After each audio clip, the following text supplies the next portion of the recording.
बिस्मिल्लाहिर्रहमानिर्रहीम अस्सलामु अलैकुम रहमतुल्लाह। Army chief general Asim Munir इस वक्त जहाँ पर इस हुकूमत से उकता चुके हैं, उनको अंदाज़ा हो गया है कि ये हुकूमत आलमी सतह के ऊपर पाकिस्तान को ज़लील कर रही है, पाकिस्तान को तन्हाई का शिकार कर चुकी है।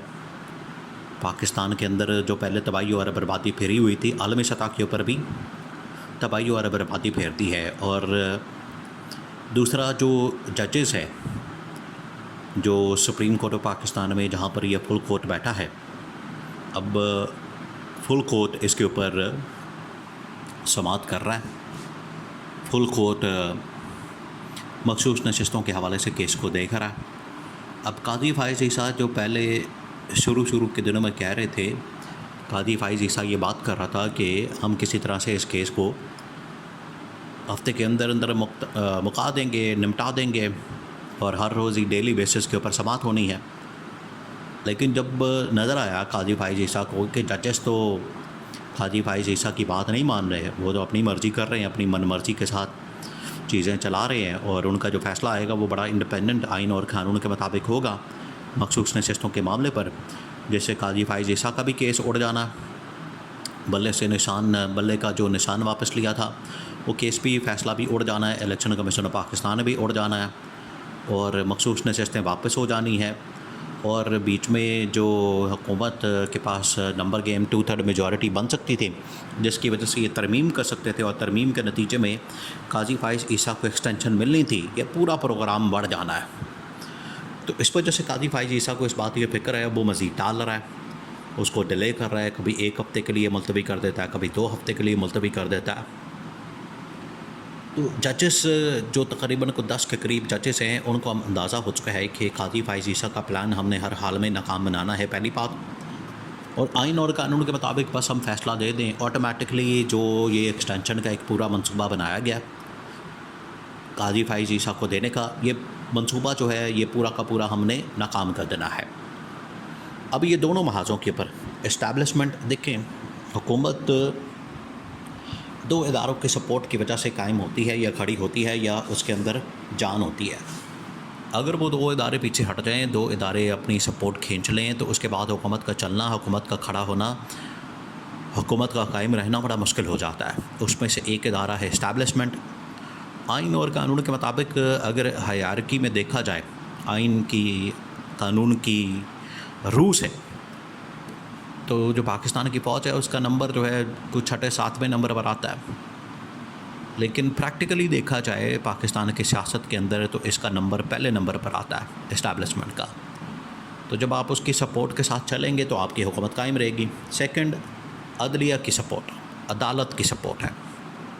अगर अदलिया कायम दायम रहेगी, खड़ी रहेगी, अदलिया अपना एक मुकम्मल स्टैंड के साथ खड़ी रहती है और वो कायम रहती है बात के ऊपर, मामलात के ऊपर, और उसकी जानिब से जो सपोर्ट है हुकूमत को वो ख़त्म हो जाती है, हुकूमत उसकी सपोर्ट से महरूम हो जाती है, तो उस सूरत में फिर हुकूमत के तो दिन गिने जा सकते हैं। अब ये दोनों जो इदारे हैं, इस्टेब्लिशमेंट और अदलिया, इन्होंने अपनी सपोर्ट जो है इस हुकूमत से खींच ली है और वाज़ेह नज़र आ रहा है कि अब इस हुकूमत के पास ज़्यादा वक्त नहीं, ज़्यादा टाइम नहीं। अब दोनों की अपनी अपनी वजूहात है। इस्टेब्लिशमेंट की अपनी वजह है कि वो क्यों इस हुकूमत से पीछे हट गई है, और अदलिया की अपनी वजह है, वो समझते हैं कि हमें ये किस कदर नुकसान पहुंचा सकते हैं और इसकी वजह से हमें कितना नुकसान हो सकता है। जहाँ तक बात है इस्टेब्लिशमेंट की, जहाँ तक बात है पाकिस्तानी फ़ौज की, वो इस वजह से पीछे हट गए हैं। उनको पता है कि डिप्लोमेटिक लेवल पर, सिक्योरिटी के पॉइंट ऑफ व्यू से इस हुकूमत ने हमें ज़लील करवा दिया है। सबसे पहले चाइना से ज़लील करवाया और शहबाज शरीफ ने ये बड़ी डबल गेम खेली, उसने बरीक वारदात डाली, जिसकी वजह से जनरल आसिम इस वक्त शदीद तरीन परेशान और इस हुकूमत से वो अब बेजार हो चुके हैं। शहबाज शरीफ ने जब चाइना का मिनिस्टर यहाँ पर आया तो चाइना के मिनिस्टर ने अमन अमान की सूरत हाल की बात की, शहबाज शरीफ के सामने मामला रखा। शहबाज शरीफ ने कहा कि ये जो अमन अमान की सूरत हाल है, सिक्योरिटी सिचुएशन ख़राब है, ये तो अब इस्टेब्लिशमेंट की ज़िम्मेदारी है, फ़ौज की ज़िम्मेदारी है, वो काम करे, वो मामलात को संभाले और चलाए। हमारा तो इससे कोई ताल्लुक़ नहीं, हमारा तो इससे कोई लेना देना नहीं है। ये उन्होंने पहली बात की। अब उन्होंने सारी ज़िम्मेदारी जो है पाकिस्तान की इस्टेब्लिशमेंट के ऊपर डाल दी, पाकिस्तान की फ़ौज के ऊपर डाल दी और कहा कि हमारा तो इसके साथ कोई लेना देना नहीं, हमारा तो इसके साथ कोई वास्ता नहीं, तो हम क्या करें फिर। जिसकी वजह से इस्टेब्लिशमेंट को बड़ा सख्त गुस्सा है कि ज़िम्मेदारी लेने की बजाय, अपने ऊपर ये सारा कुछ करने के बजाय इन्होंने क्या किया, इन्होंने अपने हाथ से सब कुछ निकाल दिया और अपने कंधों से झाड़ दिया है और इस्टेब्लिशमेंट के कंधों पर ज़िम्मेदारी डाल दी है। पहले बात। जहाँ तक बात है अदलिया की, ये मामला जो था इस्टेब्लिशमेंट के लिए बड़ा परेशान कन तशवीशनाक था, उन्होंने सपोर्ट खींच ली। जहाँ तक बात है अदलिया की, तो अदलिया की सपोर्ट जो हुकूमत को मिली हुई थी वो सिर्फ इस वजह से थी कि काजी फाइज़ ईसा वो एक्सटेंशन मिल जाएगी उसे, काजी फाइज़ ईसा एक एक्सटेंशन ले लेगा और उस प्रोग्राम के चक्कर में काजी फाइज़ ईसा इलेक्शन के अंदर मैनिपुलेशन और धांधली और ये तमाम चीज़ें हो रही थी। लेकिन जैसे ही पता चला कि ना उनको पूरी नंबर गेम मिली है, ना उनके पास नंबर रिक्वायर पूरे हैं, ना वो तरमीम कर सकते हैं, ना एक्सटेंशन मिल सकती है, और बाकी जजेस भी सामने मैदान में आ गए कि एक्सटेंशन अगर काजी फाइज़ ईसा को मिल गई तो हमारा क्या होगा, हम तो फट्टे पे आ जाएंगे। 3 साल के लिए 3-4 जजेस जो हैं वो रिटायर हो जाएंगे बगैर चीफ जस्टिस बने, तो वो किस तरह से अफोर्ड कर सकते हैं। फिर अदलिया के अंदर ग्रुप बंदी और धड़ेबाजी और तकसीम और इस तरह के बड़े मसाइल पैदा हो जाएंगे। अदलिया ने फिर बेहतर समझा कि बजाय इसके कि हम शहबाज शरीफ के साथ खड़े हों, हम क्यों ना आइन और कानून के मुताबिक जो मामलात बनते हैं उनके साथ खड़े हों, और अगर इमरान खान की सीटें बनती हैं मखसूस नशस्तें, तो हमें इमरान खान के हक़ में फ़ैसला करना चाहिए।